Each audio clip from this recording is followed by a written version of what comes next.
guys, it is Aoife from Fred Weasley Died Laughing, and I'm here to do a list of autumn book recommendations today. So I have a list of 10 different books here that I think are just really nice reads for the autumn/fall time of year, and I just wanted to let you guys know what they were, and if you guys have any recommendations for me, please let me know down below in the comments. So the first book is one that immediately came to my mind when I was thinking of autumn, and that is Elmet by Fiona Mosley. If anyone even knows the cover of Elmet, like, this cover just screams autumn to me. It's obviously a beautiful nature background, and it's also those beautiful autumn colours of reds and oranges and golds, and I just love this cover, and it just definitely just screams autumn to me. The book itself has a real connection with nature in it. The characters are within nature, they're living within nature, and there's a lot of talk about the nature around them, the animals around them, and I feel like it is just a book that is just everything about the book I feel is just a little bit autumnal. I can't remember what seasons it does take place in mostly, but I do think that it is a really nice read for autumn, especially if you want to read a book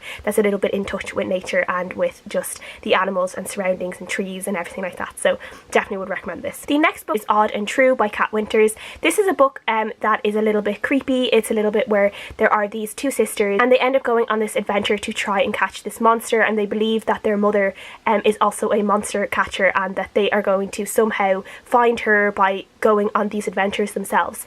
And this is just a book that is a little bit gothic, it's a little bit it's set in America. It's around I think it might be the 20s, it could actually be earlier than that.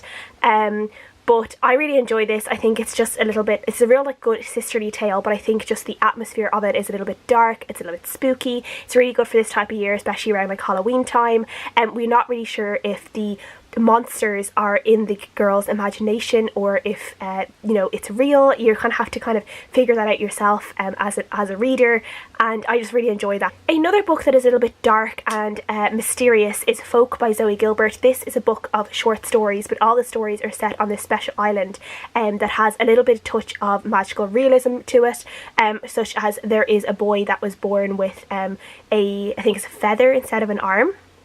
And then there is this woods that the boys have to go into, and I think they end up being like sacrificed to these trees within the woods. And they definitely have kind of a little bit of a horror aspect to them, but there's just something real kind of magical and creepy and dark about these stories. They are not just happy fairy tales, they are real folk tales where, you know, not everything ends up happily ever after, but sometimes you don't want these stories to end up happily ever after either. And the characters all have these really great sides to them, and they're not all just, you know, either good or bad. They're all kinds of in between, and yeah, I would really recommend this.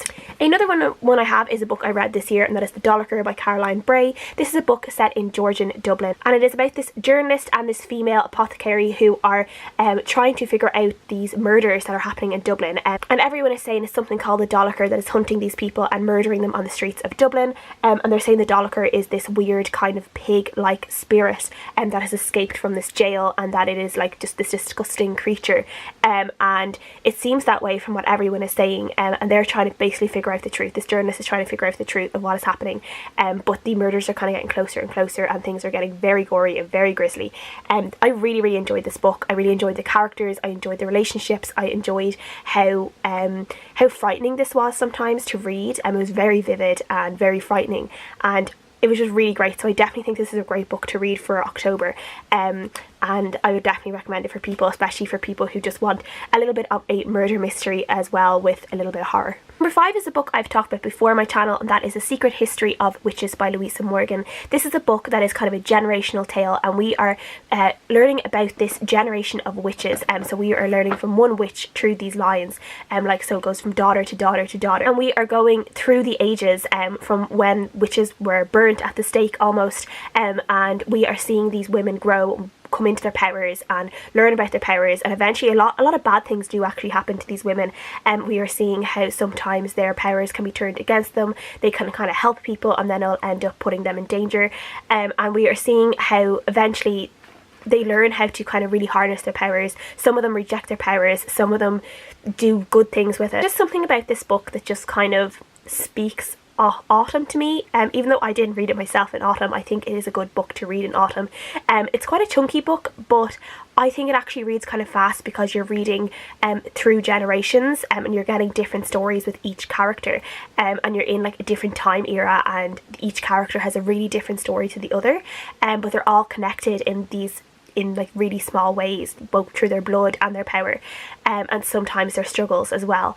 And it's just one that just really grips you. It's one that you can kind of curl up with a blanket and a hot drink and just really dive into. Number 6 is a creepy read, and it is a thriller called 13 by Steve Kavanagh. This is a book that is about literally probably one of the scariest, creepiest serial killers I've ever read about, and it really freaked me out. But this is just such a clever book. It's a really great thriller. If anyone wants a really good crime thriller to sink their teeth into, you just have to pick this one up because it is so good and it is so clever. And this is actually the 3rd book in a series. I think it's called the Eddie Flynn series, and it's kind of based around this lawyer, but I think this book in particular can be read in a standalone, as I have not read any of the other books in the series, and I was completely fine reading this book as a standalone. But this is just so dark and so twisted, and I loved every minute of it. Another great thriller, which is a really fast one to read, is The Breakdown by B.A. Paris. It's been a while since I actually mentioned this book. I used to mention it all the time, but this is a really great thriller. I love this.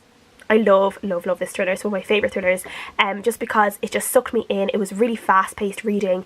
I definitely was completely shocked at the twist ending. I did not expect it at all. I did not suspect certain people at all, and I just thought it was just done really well. This is about a woman who she's driving home through this kind of shortcut foresty road one night, and she sees this woman in a car, and she feels like the woman might be waiting for someone. She's not really sure, but she keeps driving anyway. She does recognise the woman, but she keeps driving anyway. And then the next morning she wakes up to find out that this woman has been killed, and she kind of figures she was probably the last person to see this woman alive, and she starts trying to figure out, like, could she have seen anything? Could she have known anything? And things just kind of start getting really twisted in her mind. She gets really confused, and so much stuff happens, and it's just so good. And go and read this because it's great. The next book is by a great Irish author, and is The Call by Peadar Ó Guileáin. This is a book that is about the Fae, and this is just a super creepy horror book, and if you want something a bit gory and something that will kind of make your stomach turn a little bit, I think this is a great one. This is about an Ireland that has basically been secluded from the rest of the world by the Fae. So Ireland is surrounded by this mist, and no one can get in or out. Ireland has just kind of almost reverted back to kind of old ways, because there is no kind of there's no technology coming in, there is no like pharmaceuticals, like things have kind of gone backwards. Like there's new diseases that should have been eradicated have come back, and things like polio and stuff like that. And we have a character who suffered from polio when she was younger, and she actually walks with canes because of it. And basically, when these teenagers now, when they're at a certain age, between these certain ages, they can be called into the land of the Fae, and I think it's for 24 hours in the land of the Fae, but it's actually only 3 minutes, I think, in the land of humans. And very few kids actually survive this. A lot of them come back dead, and we are following these kids who are in this school, and they're basically training to try and survive their calling. And it is just so good. I just really enjoyed this. It is just so creepy. It is just so dark. Like, oh, the Fae are just horrible in this. Like, they are not beautiful or, romantic or even darkly romantic. They're just evil. Like, they're literally just evil. And I just love this. And I still haven't read. I literally have had the sequel for ages, and I still haven't read it. I really need to get to it.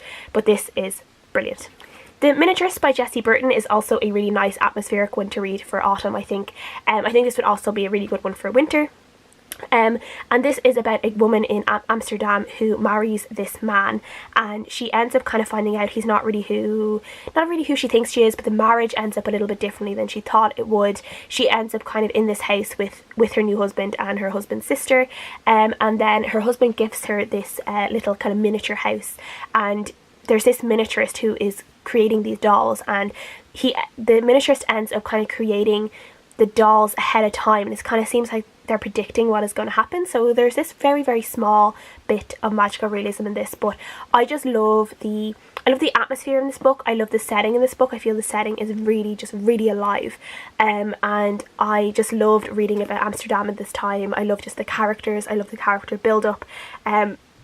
It's kind of a slow story, but I think the characters give it movement.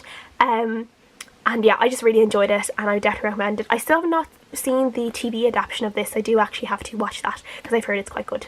And then the last book I have here is another kind of mystery book, and it is Holding by Graham Norton. I actually just finished Graham Norton's new novel A Keeper today, which would also be a great one for autumn, but this one, Holding, is also a good one. It's a very quick read, and it is about a sleepy kind of Irish town and this bumbling policeman.